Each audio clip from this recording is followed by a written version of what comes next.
Today we're talking about why Muppet Christmas Carol is the best Christmas Carol filmic adaptation of all time. And no, it's not because of the Muppets. Well, not just because of the Muppets. You know what? No, it's not because of the Muppets. Anyway, welcome to Teacup for One.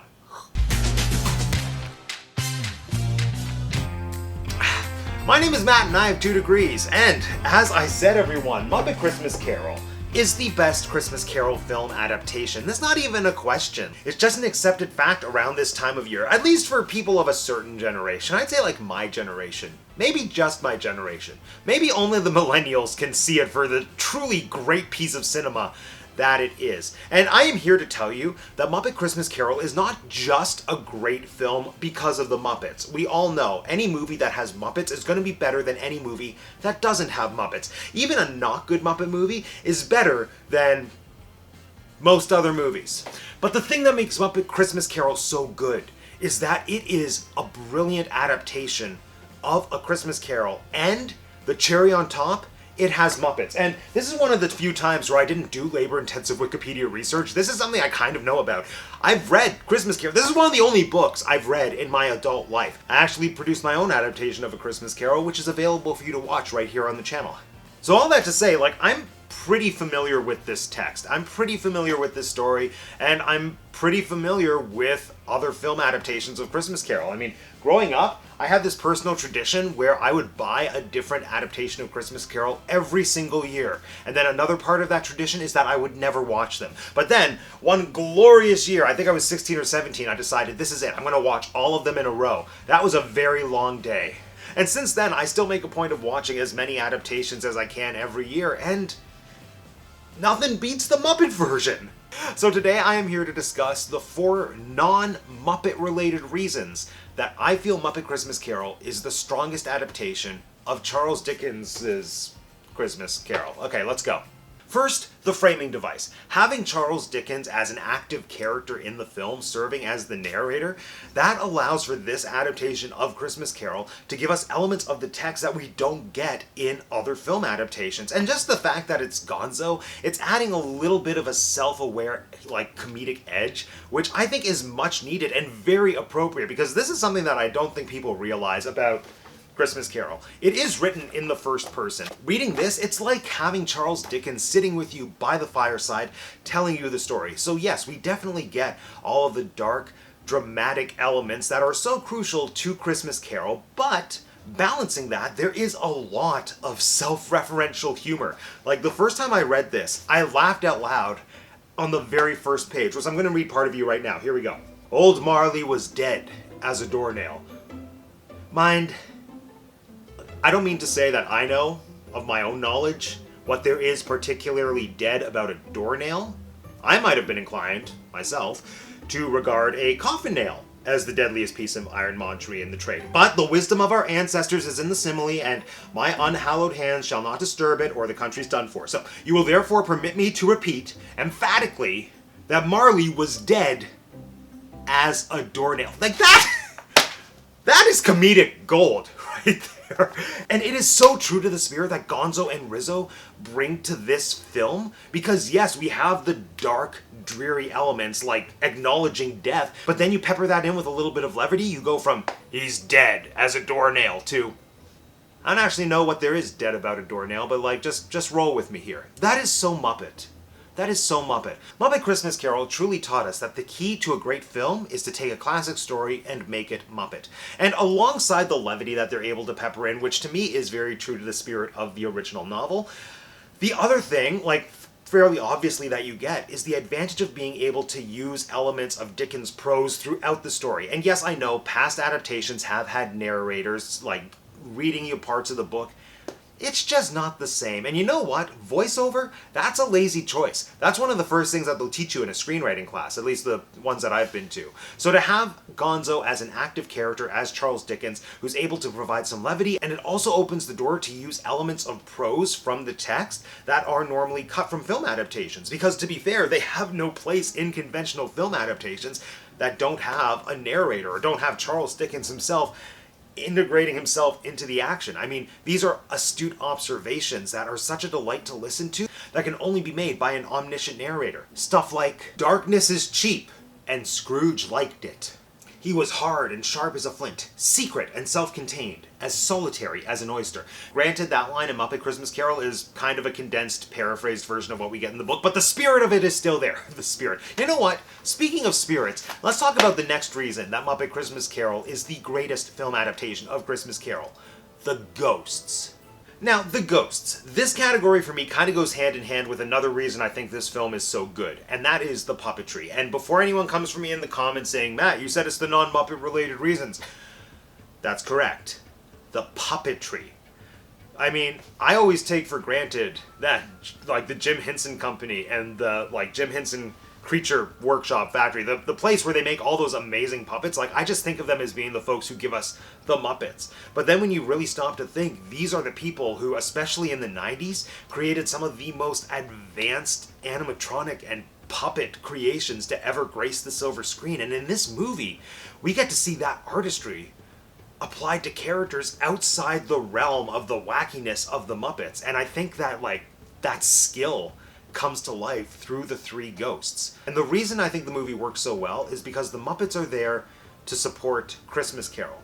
Christmas Carol isn't there as a serving platter for Muppet wackiness. In fact, when you read up on the production history of this film, you can tell that that was a very conscious choice made on the part of the creative team. Because in the early stages of development, the plan was to have the ghosts, the Christmas ghosts, all be played by famous Muppets. We kind of got a little bit of that with Marley and Marley, because of course that's Waldorf and Statler, but that was going to carry on throughout the entire film. So by some reports, Robin, the young frog puppet who I think plays Tiny Tim in this movie, he was going to be the ghost of Christmas Past.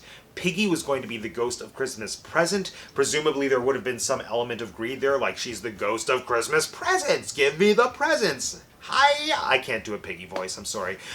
And the ghost of Christmas Yet to Come was going to be either Animal or Gonzo. Apparently when it was going to be Gonzo, it was just going to be a visual gag about how we had the classic Ghost of Christmas Future's cloak, but then the Gonzo nose was going to be sticking out.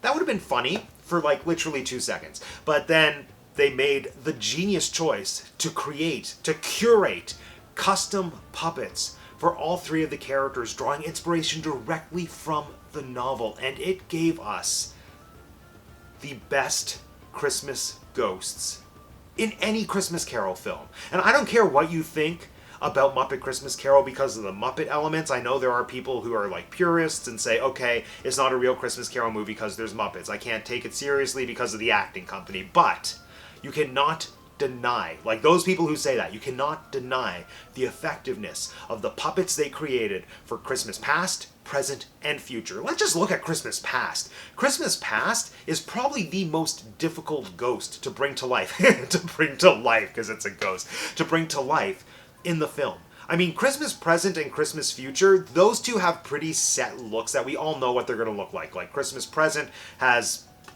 basically looks like Ginger Santa Claus. Christmas Yet to Come looks like a ring ring. But the ghost of Christmas Past, I mean, in the 1930s film, she's like this beautiful young woman that's giving off very Glinda Witch of the North vibes. In the Alistair Sim film, it's an old man. I can't remember other examples. But you know what? I'm just going to read to you how Dickens describes this ghost in the book. It was a strange figure, like a child, yet not so like a child as like an old man, viewed through some supernatural medium which gave him the appearance of having receded from the view and being diminished to a child's proportions. But the strangest thing about it was that from the crown of its head there sprung a bright, clear jet of light, by which all this was visible. So you pretty well have this ethereal creature that looks kind of like a kid, kind of like an old man.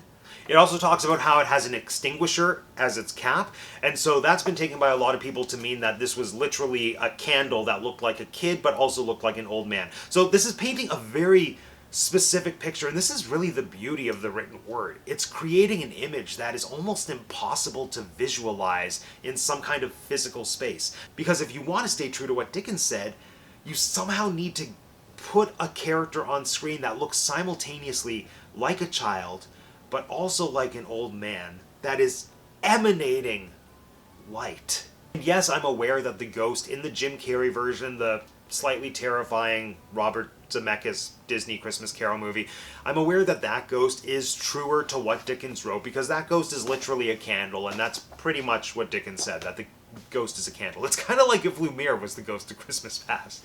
But what Muppet Christmas Carol gave us, it's unmatched. You know? They gave us this absolutely beautiful puppet that is able to deliver on the androgyny of the character, it's able to deliver on the ageless factor, and it is still emanating light, not just off of the crown of its head, but it is just this beautiful beacon of light. And visually, it is so stunning because this is an underwater puppet. I know nothing about underwater puppets, aside from they're presumably puppets that are shot underwater, and from what I understand, they are notoriously difficult to work with. Alfonso Cuarón's original plan for the Dementors in Harry Potter and the Prisoner of Azkaban was to have the Dementors be underwater puppets, but it proved too costly and too time-consuming, so they went the CGI route. But, just compare the 30-year-old underwater puppet from Muppet Christmas Carol to the 10 to 15-ish year old CGI Dementors from the Harry Potter franchise, and you tell me which one holds up better. I dare you.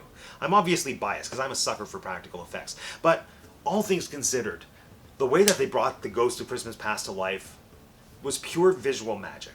And as for the other two ghosts, I think they are just effective, but those two ghosts are pretty standard fare. Like I said, you know what you're getting when you're getting those two ghosts. I think the choice to have a life-sized Muppet as the Ghost of Christmas Present was brilliant. It offered a warmth and a comfortable factor that I feel is so necessary to that character. And of course, the Muppet Ring Wraith is terrifying. And I think an interesting choice with that, especially when you compare their Ghost of Christmas Yet to Come to their Ghost of Christmas Past, I would have expected the Ghost of Christmas Yet to Come to be the one in the flowy cape. But there's something about the stillness and the stiffness and the economy of movement in the Muppet Ring Wraith that makes that scene that much more chilling. So, all things considered, the ghosts and the puppetry in this film, magic. Alright, next we need to talk about the songs. I've said it before, I'll say it again. There is no form of dramatic storytelling that is more effective than a well-written piece of musical theater or movie musical theater. I will not be taking questions at this time, but I will be explaining why Muppet Christmas Carol is a geniusly written piece of movie musical theater. And the songs in this movie do something spectacular. They operate simultaneously as brilliant pieces of musical theater writing, but also incredible Christmas songs. First, I want to turn my attention to the opening number, Scrooge. This is a perfectly written opening number. I mean, I don't think there's any tool more effective to establish a character to an audience than showing you what other people have to say about them. And that is what this song is giving us. And filmically, this is brilliant because it's building this visual tension with us not seeing his face, but hearing so many people talking about this shadowy figure. And if you just look at the lyrics of that song, it is 2.5 minutes long. And in that 2.5 minutes, we are given every single piece of information we need to know about Scrooge. If you want to talk about the kind of person he is, just let me read you the list of adjectives that are used to describe Scrooge. Here we go. Alone, indifferent, hated, cursed, humbug, grim, mean, sour, skinflint, greed, lonely, sad, bad, fearful, prideful, outrage, sneer, nasty, heartless, cruel. I mean, this song is doing a ton of world building and exposition. It's like Belle in Beauty and the Beast, but even better. I said what I said. And those are just words to describe his character. We also get some integral plot information about him. Because in those same 2.5 minutes, we learn that Scrooge has been alone for years. We learn that he hoards money for status. We learn that he's an underhanded businessman. We learn he's a landlord who overcharges for terrible living conditions. And he is getting worse by the day. And to top it all off, all of that information is being relayed to us by people from different social statuses. It's not just the poor people singing about how they don't like him, it's the upper class, it's the mice, it's the vegetables. Even the vegetables don't like him. And we get all of this information before we even see his face. And then that amazing shot when we do see his face and we hear that iconic line, "Humbug." So much has gone into the reveal of this character. So much has been fed to us, the audience, to know instantly how to feel about him. And then we are just, or at least I am just hooked. And I am fascinated by this Scrooge. And I want to see the journey he's going to go on. It is just such good writing. And that's just one song. And the rest of the songs, like the more Christmassy themed songs, they are just so good as Christmas composition. It feels like Christmas. I'm pretty sure that Disney is currently using that song as one of the main songs, if not like the finale in the Big Castle show at Mickey's Very Merry Christmas Party. They gave us classic Christmas songs coupled with beautifully written musical theater songs. The score in this film, chef's kiss. Mwah. And the main reason I feel Muppet Christmas Carol is the strongest Christmas Carol adaptation is Michael Caine as Scrooge. If you watched my previous video where I was counting down my top 5 favorite Scrooges, you already know he is my personal favorite Scrooge. And I mean, he famously said that he was going to go into this movie not self-aware, not winking at the audience like, oh, I'm in a Muppet movie. No, he said he was going to play it as seriously as though he was acting opposite the Royal Shakespeare Company, and that to me is the glue that holds this film together. Michael Caine is giving me everything that I want from a Scrooge. He's fascinating to watch right off the top. I do see a capacity for good in him, and that makes him somebody that I would like to see redeemed. He goes full force on his anger outbursts in the opening scenes, but there's also this underlying sadness that I really don't see from very many other Scrooges, and I just love going on the journey of the story with him. We see moments of actual joy when he's reminded of warm moments from his past. We see him connecting instantly with the Ghost of Christmas Present like he's an old friend, and there's almost this dynamic, like the Ghost of Christmas Present brings out a side of Scrooge that I feel is almost because Scrooge doesn't interact with very many people who are nice to him. And I mean, of course, it's merited by Scrooge's own behavior, but you get to see how he matches the energy of somebody who is warm and inviting. Although, granted, Nephew Fred is warm and inviting, and Scrooge is kind of a dick to him. Anyway. Oh, and the graveyard scene. The graveyard scene, that might be what solidified him as my favorite Scrooge. I think the graveyard scene is so powerful, but there's always this thing that bothers me about the graveyard scene, because in more adaptations than not, I feel like Scrooge goes through the entire Christmas future, like, vignettes and scenes, completely unaware of the fact that he's the one who's dead. It's like, Scrooge, wake up, man. Clearly they're talking about you. And then when they get to the graveyard, Scrooge, like, wipes off the name, and then most actors, I feel, play that scene as though it's a surprise and a discovery, like, oh my god, it's me? Is it me? Am I the dead one? I didn't think I'd be the dead one. And that scene never works for me when Scrooge is surprised when he sees his own name on the headstone. With Michael Caine, there is this beautiful and tragic sense of negotiation with the spirit when he's going to, like, wipe the snow off the headstone. And that is because this is a Scrooge who knows what he's about to see. And the real tragedy isn't that he's dead. And that's the thing that kind of loses me with other Scrooges. You've lost me as a Scrooge if the big tragedy for your Scrooge is that you end up dying. First of all, death is an inevitability. Second of all, you should have been paying attention when all the people were, like, literally selling your things. But Michael Caine is hitting home that the real tragedy is that Scrooge dies before he has the opportunity to undo his wrongs. And that is the full circle moment. That is the Reformation story, where you see an actual sense of regret and longing to do better, and then you're faced with the inevitability of death saying, oh, it's too late. And that's what makes that scene so good. And Michael Caine gives it to me. And maybe I'm misinterpreting the other films, but you know what? I shouldn't have to try too hard to feel things when watching a Christmas Carol movie. And that's how I feel with the Alistair Sim version. But the Muppet Christmas Carol movie, it is the only Christmas Carol movie that makes me sob every single time. And it's partially because seeing Kermit and Piggy at the grave of their puppet son is, like, emotionally draining. But it's also because Michael Caine is holding this movie together with a performance that should have gotten him an Oscar. I know he got Oscars for other movies, but they didn't have Muppets, so I didn't watch them. Anyway, friends, with that, this concludes yet another episode of Teacup for One. Now let me know in the comment section down below, do you agree? Do you think Muppet Christmas Carol is the best Christmas Carol film? And if not, tell me which one you think is and why. And if you want to be the first to know when I release more videos talking about Muppets, Disney, Shakespeare, film, cats, make sure you subscribe to the channel if you haven't subscribed already. Thank you so much for joining us, everyone. Meowie Christmas, happy holidays. See you in the new year.